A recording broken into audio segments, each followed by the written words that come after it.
Buenos días. Desde el Instituto Nacional de Gestión Sanitaria comparezco para hablar de distintos temas. Por un lado, hablaremos de la situación actual en Ceuta de la pandemia por COVID-19. Posteriormente, sobre las etapas y vacunación para el coronavirus, la situación actual también en Ceuta y otros aspectos que vamos a mencionar al final.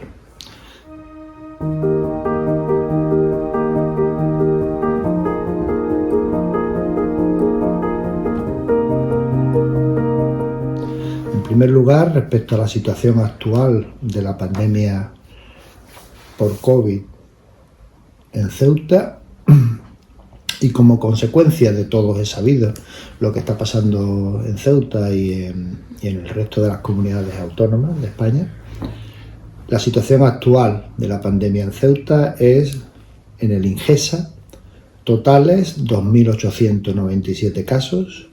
Actualmente tenemos activos 274 casos. Conviene resaltar que la situación de partida antes de este rebrote o de esta tercera oleada era inferior a 50 casos activos. Estábamos en una situación muy óptima antes de las Navidades y a partir de ahí pues los datos se han ido incrementando y tenemos actualmente 274 casos activos. En domicilio hay 252 casos, 22 hospitalizados, luego comentaré, curados 2.562, fallecidos 63. Esta mañana hemos tenido que lamentar un nuevo fallecimiento. Hoy hemos dado, en la nota de prensa que habitualmente hacemos todos los días, 15 nuevos positivos y 12 curados. Es un poco previsible lo que estamos viviendo como consecuencia de la relajación de medidas que se han producido durante las fiestas de Navidad, fin de año y Reyes. Era esperable. Pienso que dentro de que era lógico el que las restricciones bajasen un poco, la situación epidemiológica era buena en esos momentos, pero si no se hacen adecuadamente las medidas generales que venimos insistiendo constantemente, tanto las que se decretan por la autoridad delegada del estado de alarma, que en este caso es el presidente de la ciudad autónoma, si no se realizan correctamente, pues el resultado es el que estamos esperando. Además, tengo que transmitir que en esta tercera oleada el repunte es mucho más vertical, o sea, más rápido que en la segunda oleada, por lo que es de esperar que los casos sigan subiendo y que, salvo que se tomen medidas por parte de la ciudadanía, aquella que no cumple con las recomendaciones, porque hay muchas que sí que las cumplen, pues no llevará a más que por un lado haya un incremento del número de afectados y por otro lado la necesidad de restringir aún más las medidas de movilidad y de otro tipo como se viene haciendo, porque la situación no es nada buena. Respecto a la situación hospitalaria, actualmente, como comenté antes, tenemos 22 pacientes. De ellos, 8 están en observación de urgencia, que actúa a modo de unidad de intermedios. 12 pacientes están en planta, digamos que serían los pacientes que necesitan cuidados de planta, pero menos que los que están en observación de urgencia, y 2 pacientes en UCI. Es una situación que es aceptable, pero hay que tener en cuenta que la situación de partida antes de las Navidades era que solamente había un paciente hospitalizado. Hemos ido creciendo, seguimos creciendo cada día y la previsión es que sigamos creciendo durante varias semanas. Por eso es muy importante que se hagan las medidas adecuadas y que nos concienciemos toda la ciudadanía de que es necesario tomar medidas y que es necesario cumplir con las medidas que se recomiendan y se decretan. Ello conlleva dos cosas y es lo que hay que tener en cuenta. Problemas para nuestros mayores, que es los que hay que proteger. Se está dando una incidencia alta en personas jóvenes, pero el problema no son esas personas jóvenes. El problema es que esas personas jóvenes conviven con sus padres, conviven con sus abuelos y a partir de ahí pues se propaga en el entorno familiar y eso pues hace que haya un número importante de casos activos, de hospitalizados o por desgracia de fallecimientos. Hay una alta presión en urgencia, por supuesto.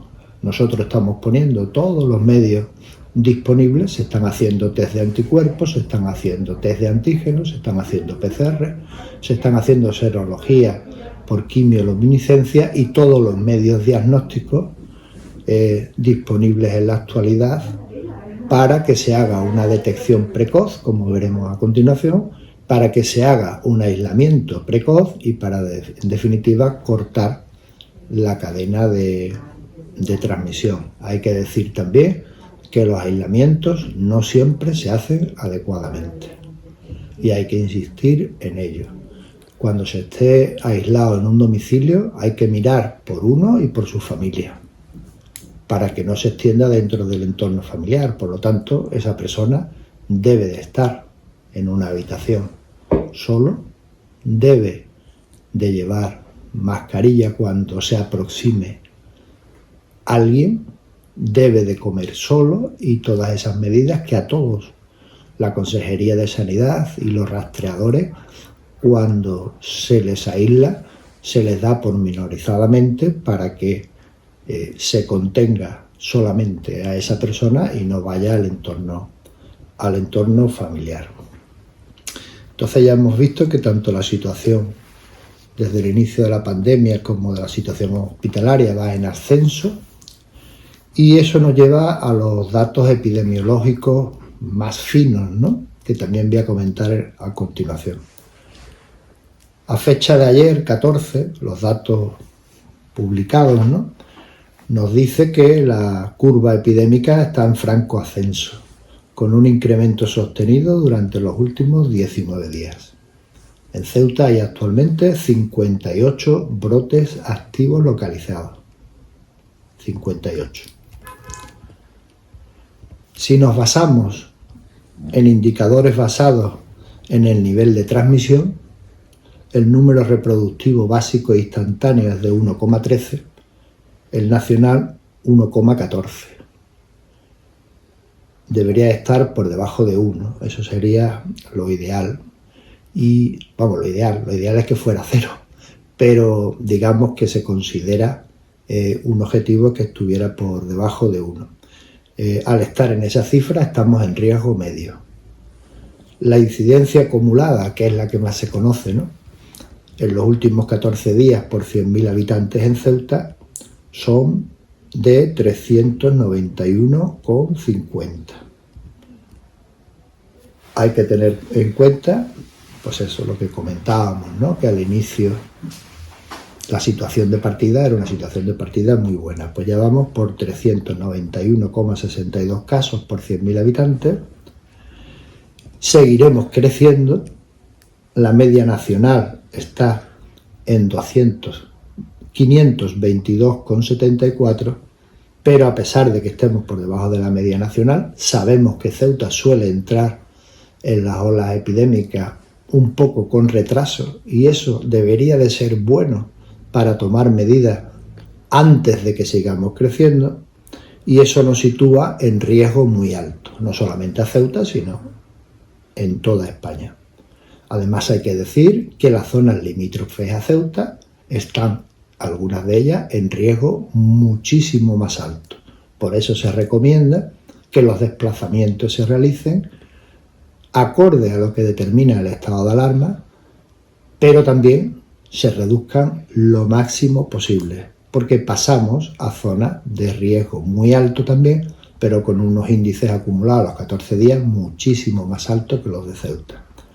La incidencia acumulada en los últimos 7 días por 100.000 habitantes,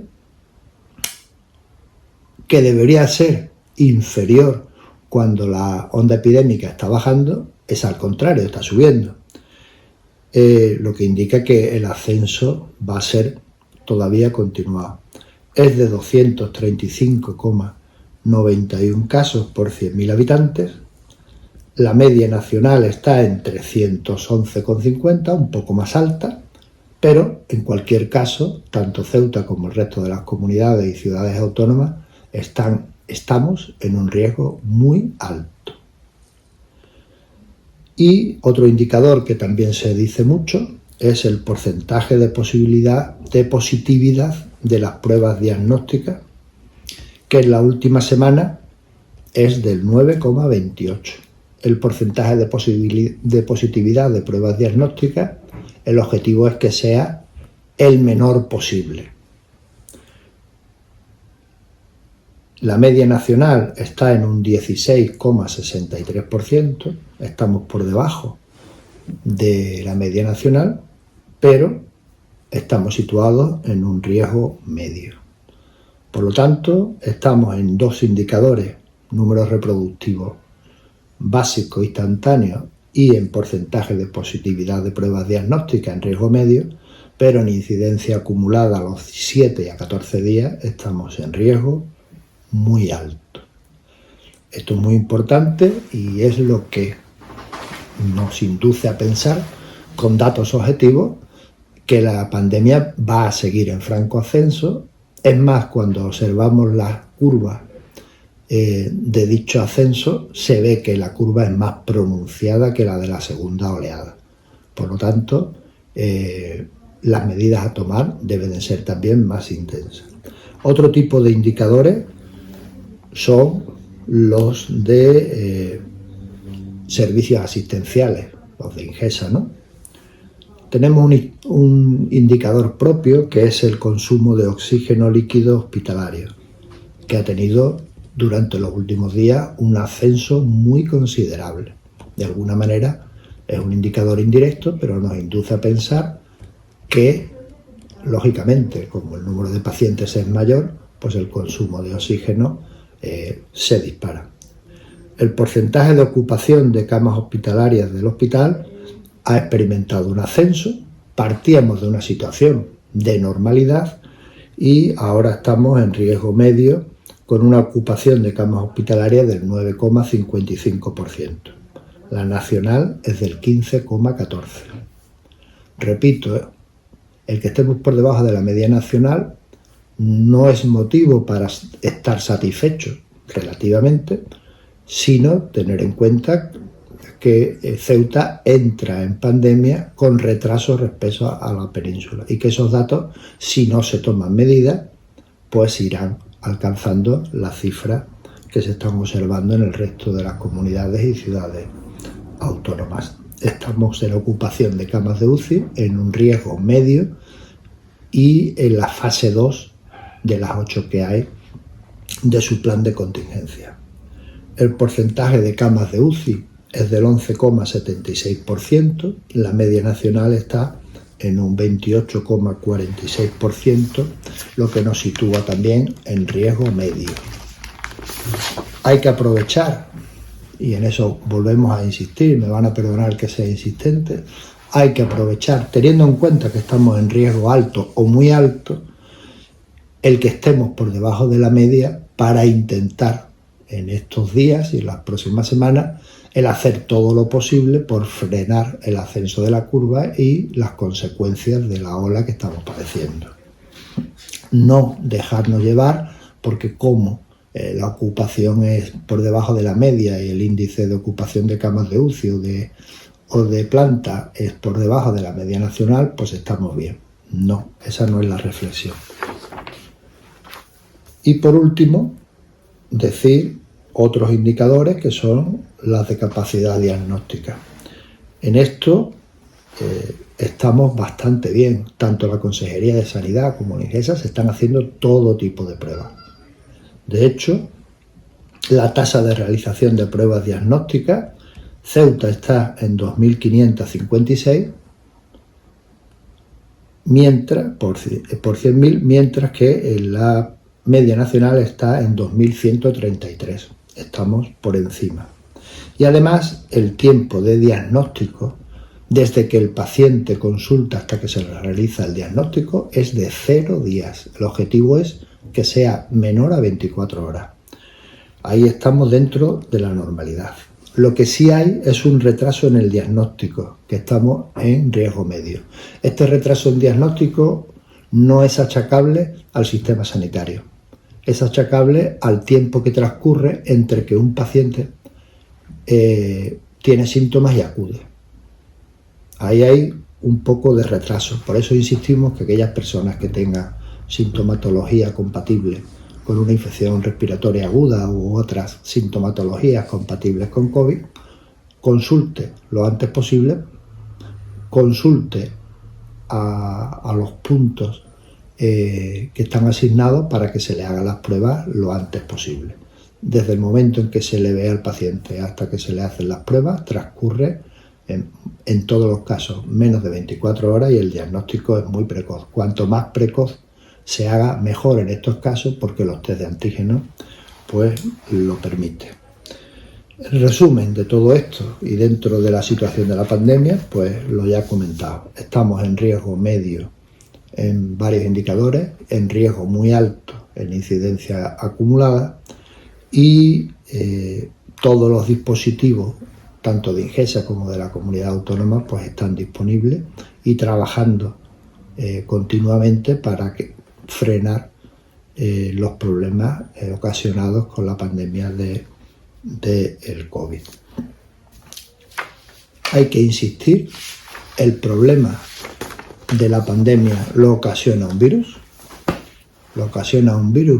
del que se han ido conociendo sus características a lo largo de estos meses. En base a eso se hacen unas medidas epidemiológicas que no siempre se observan.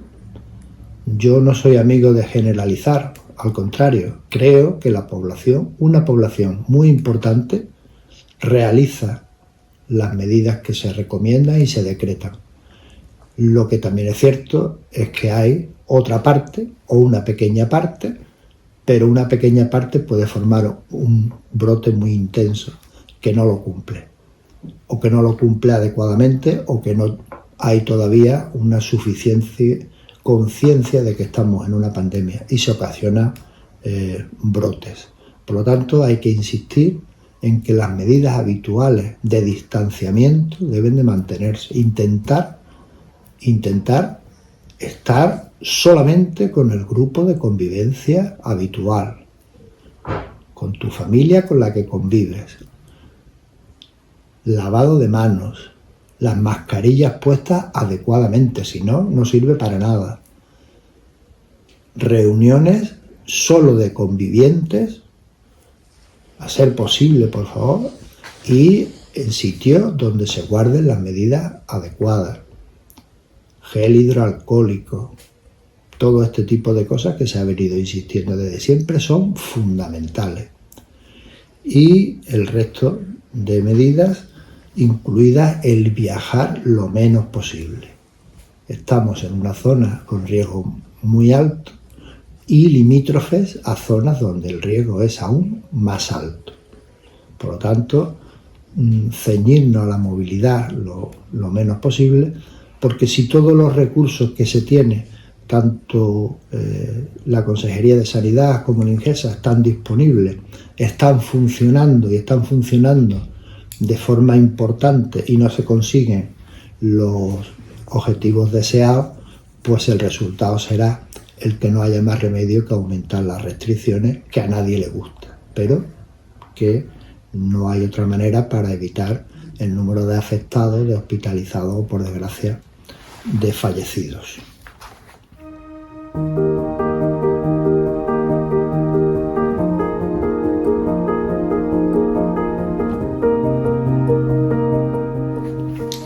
otro orden de cosas, comentar cuál es la situación de la vacuna para el coronavirus en Ceuta. Como dijimos en la intervención anterior, estamos todavía en la fase 1. Se han incorporado las vacunas del laboratorio Pfizer, que es la que empezó, y recientemente las vacunas de laboratorios Moderna. Ambas hay que poner 2 dosis separadas 21 días entre ambas dosis. Los grupos a tratar dentro de la fase 1 en la que estamos, que dura desde enero a marzo, son los siguientes. Primero, las residencias de mayores y todo su personal. Esto ya se hizo, ya está realizada la primera dosis de la vacunación. Además se hizo muy pronto. Colaboró los centros de mayores intensamente, la Consejería de Sanidad, todos, y los centros de mayores, las residencias, están vacunados completamente aquellos que han querido vacunarse, porque como saben que es voluntario, pero en un porcentaje altísimo. Luego está el personal sanitario de primera línea. También está completada. Ahora mismo todas las vacunas que llegaron, las 950 que llegaron de Pfizer en la primera etapa, en la primera llegada, todas están completadas. No está completado todo el personal sanitario de primera línea, porque el número de vacunas que vino no daba para todo ese personal sanitario. Se va a iniciar con la incorporación de las vacunas de Moderna. Luego, el siguiente grupo será otro personal sanitario y sociosanitario que se incorporará en la medida que se vayan completando las vacunaciones con 2 dosis de los grupos anteriores y se vayan incorporando también nuevas vacunas. Próximamente, seguramente antes de que termine diciembre, se apruebe la vacuna de otro laboratorio, posiblemente la de AstraZeneca. Y por último, dentro de esta fase 1, los grandes dependientes no institucionalizados, porque los que están en residencia ya hemos dicho que eran los prioritarios. Para ello, el protocolo viene de un grado 3 de dependencia. Por lo tanto, respecto a la primera dosis de Pfizer, ya está completada en Ceuta toda la vacunación en los grupos que hemos comentado. Se han incorporado 200 dosis de las 800 que le corresponden a Ceuta de la vacuna Moderna, están en Ceuta, y la semana próxima, y en estos días, coincidirá la segunda dosis de Pfizer para los ya vacunados con los que inicien la vacunación con la vacuna de Moderna en los grupos que hemos comentado. Por lo tanto, van a coincidir ambas y las que se vayan incorporando. La previsión es que en las sucesivas fases vayan incorporándose más. No se puede dar fechas concretas porque como la incorporación de diversas vacunas, que hay hasta 8, va a ser progresiva, pues dependerá de la aprobación de las vacunas por parte de la Agencia Europea del Medicamento y por parte de la Agencia Española de Medicamentos, y el nivel de capacidad de producción de vacunas que tenga el laboratorio, pues hará que las distintas fases se alarguen o se acorten en función de la disponibilidad que hay. Por lo tanto, a fecha actual no se pueden dar datos concretos de cuándo se completará cada grupo y cuándo le tocará. Ojalá pudiéramos decirlo en la actualidad, pero de momento no es posible. Respecto a los vacunados, decir 2 cosas. Por un lado, que no se han observado efectos secundarios de interés, más allá del que se produce en una vacuna habitual. Cierto malestar general que cede con paracetamol, algún tipo de mialgia, dolores musculares y dolor que dura poco también, un día o 2, en el sitio de punción de la vacuna. Eso es lo más habitual. Efectos secundarios graves o muy graves no se ha detectado ninguno y en ese contexto pues la vacuna está dando resultados. Luego, por otro lado, informar que el INGESA viene haciendo a modo de piloto un estudio propio con personal sanitario ya vacunado. para detectarle y hacerle una evolución en el tiempo de la creación de anticuerpos tras la vacunación. Esto hay pocos sitios que se están haciendo en España actualmente. Y hay que decir que los datos son muy buenos, muy buenos. A las 2 semanas de la vacunación, un porcentaje altísimo, estamos hablando de casi el 80%, tienen anticuerpos contra el coronavirus. Este dato es muy bueno y es muy alentador para todas aquellas personas que van a vacunarse y para todas aquellas que tienen ciertas dudas.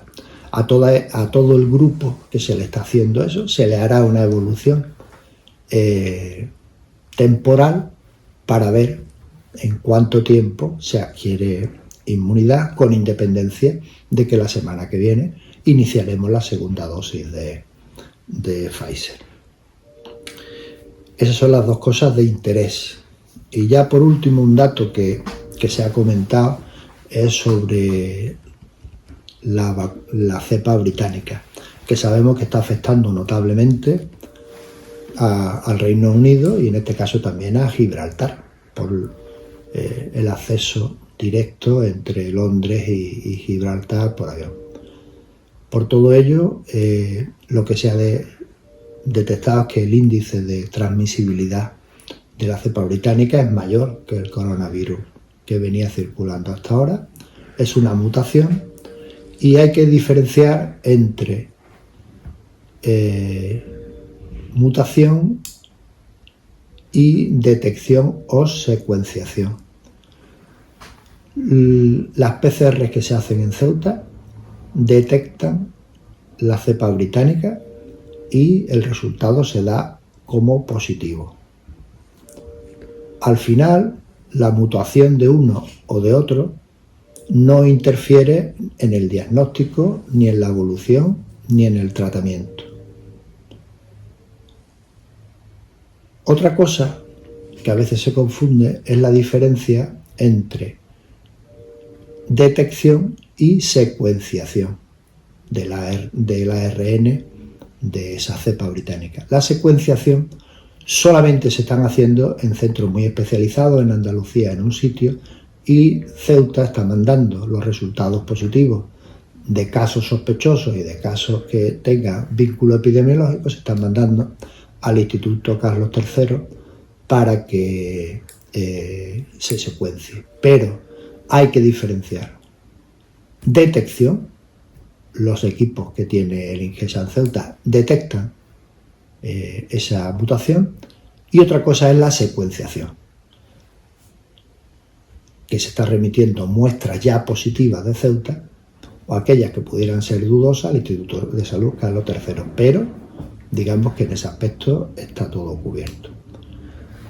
Y por mi parte, y por parte del Instituto Nacional de Gestión Sanitaria, nada más, insistir en que estamos en riesgo muy alto, insistir que vamos a seguir teniendo muchos casos durante las próximas semanas y que solamente se podrá reducir el número de casos, reducir la intensidad o la duración de la ola epidémica en función de que se hagan las medidas que se vienen insistiendo constantemente, de insistir en que solamente nos reunamos donde sea, pero con el grupo de convivencia habitual, evitemos los desplazamientos lo mayor que se pueda, solamente en casos muy extremos, lo decreten o no lo decreten, es por nuestra propia seguridad, es por la de nuestra familia. Y sigamos las recomendaciones que ya hemos comentado para hacer que los efectos de esta pandemia pues sean los menos posibles. Nada más, muchas gracias.